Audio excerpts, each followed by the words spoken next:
La peur est une ombre universelle. Elle ne choisit ni le lieu, ni le moment, ni la personne. Elle s'infiltre dans les esprits, même les plus forts, murmurant des doutes, semant des hésitations. Nous devons regarder cette peur en face, à la comprendre et surtout à la dompter. Ce n'est pas une simple réflexion sur le combat physique, mais une méditation sur la lutte intérieure, celle que nous menons tous, chaque jour, contre nos incertitudes, nos faiblesses et nos illusions. À travers 5 principes fondamentaux, nous allons explorer comment transformer la peur en force, le doute en discipline et l'adversité en opportunité. Ces lois, forgées dans l'expérience et la sueur, ne sont pas des théories abstraites, mais des guides pratiques pour vivre avec courage, clarté et puissance.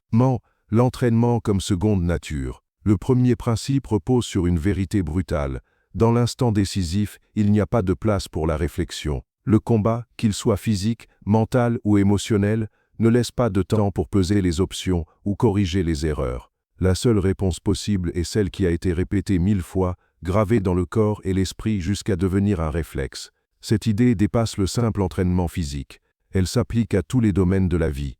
Un discours décisif, une décision sous pression, une confrontation inattendue. La discipline de l'entraînement transforme l'incertitude en automatisme.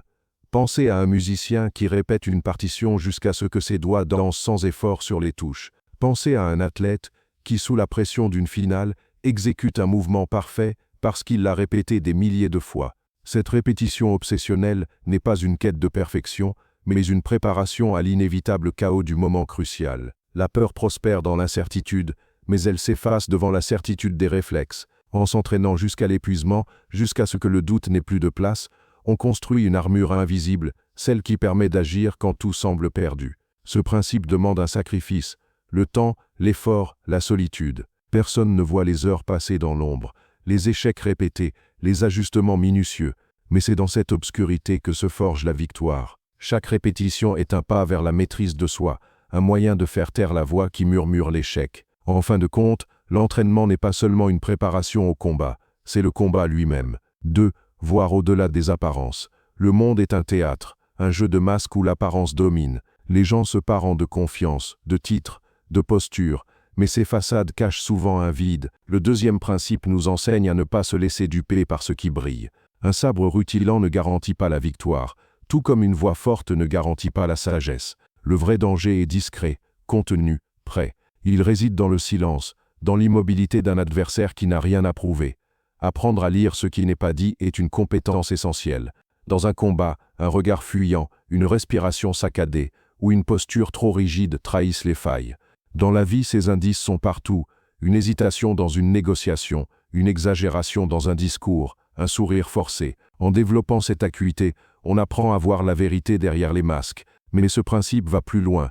Il nous invite à devenir illisibles nous-mêmes. Un guerrier moderne ne se vante pas, ne s'agite pas. Il est calme, mesuré, indéchiffrable. Sa force réside dans sa capacité à rester un mystère, à ne pas révéler ses intentions avant l'instant décisif. Ce détachement des apparences libère de la peur. La peur aime ce qui brille, ce qui impressionne, ce qui distrait. En se concentrant sur l'essentiel, sur la vérité cachée sous la surface, on désarme cette peur et on gagne en clarté. C'est une invitation à cultiver une présence silencieuse, une force qui n'a pas besoin de s'afficher pour exister. Embrasser la mort pour vivre pleinement. Le troisième principe est le plus radical. Accepter la mort à chaque instant. Cette idée n'est pas une posture dramatique, mais une réalité crue. La vie est fragile, imprévisible. Un faux pas, une seconde d'inattention, et tout peut basculer. En regardant cette vérité en face, on se libère de la peur qui paralyse. Un homme qui n'a plus peur de mourir ne tremble plus, car il n'a plus rien à perdre. Ce principe ne signifie pas chercher la mort, mais l'accepter comme une compagne inévitable. Cette conscience donne une intensité à chaque action, à chaque mot, à chaque choix. Elle pousse à vivre pleinement, sans retenue, sans regret. Trop souvent, les gens vivent à moitié, freinés par la quête de sécurité ou la peur du jugement. Ils évitent les risques, les conflits, les vérités difficiles. Mais un guerrier moderne n'a pas ce luxe. Il agit avec audace, aime sans réserve et avance sans regarder en arrière. Cette acceptation de la mort est une source de liberté. Elle permet de parler avec sincérité, d'agir avec courage, de se dresser face à l'adversité sans fléchir. Quand la mort viendra, elle ne trouvera pas un homme apeuré, mais un guerrier debout, prêt à l'accueillir. Traverser le combat sans ego. Le quatrième principe défie notre obsession moderne pour la victoire. Gagner n'est pas le but, tout comme éviter la défaite n'est pas une stratégie. Le vrai combat se vit dans l'instant, sans calcul, sans attente. Penser aux résultats, gloire, reconnaissance, succès, distrait l'esprit et affaiblit l'action. Un guerrier entre dans le duel comme dans une tempête, avec lucidité, sans peur, prêt à tout. Ce détachement de l'ego est libérateur. En renonçant à l'idée de victoire, on se libère de la pression qui paralyse. En ne craignant pas la défaite, on agit avec fluidité, en harmonie avec le moment. C'est dans cette absence d'attente que réside la vraie puissance. Le combat devient une danse, un flux où l'instinct guide la lame. Le but n'est pas de triompher, mais de traverser l'épreuve sans perdre son âme. Ce principe s'applique à tous les aspects de la vie. Dans une discussion, un projet, une relation, l'obsession du succès ou la peur de l'échec nous enferme. En se concentrant sur l'action elle-même, sur le présent, on trouve une clarté et une force inattendues. Tout devient possible quand on cesse d'attendre. Ça, la force de l'adaptabilité. Le dernier principe est une leçon d'humilité et de stratégie. Ne pas s'opposer à la force, mais l'utiliser. Comme l'eau contourne la roche, un guerrier moderne s'adapte, absorbe et redirige l'énergie de l'adversaire. La brutalité est une illusion de puissance. La vraie force réside dans la souplesse, dans la capacité à lire le terrain et à s'ajuster.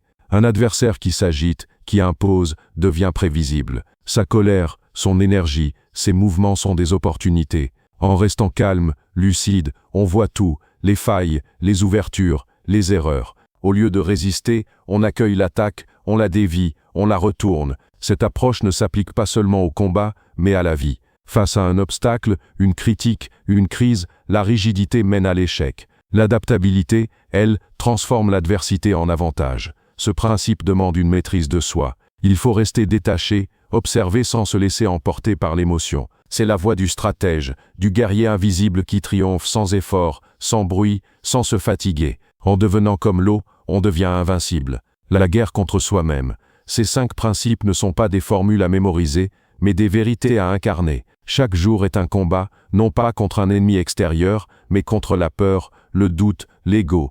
La discipline, la clarté, l'acceptation, l'adaptabilité, ce sont les armes d'un guerrier moderne. Personne ne viendra te sauver. La force est en toi, dans ta capacité à appliquer ces lois, à te lever, à agir maintenant.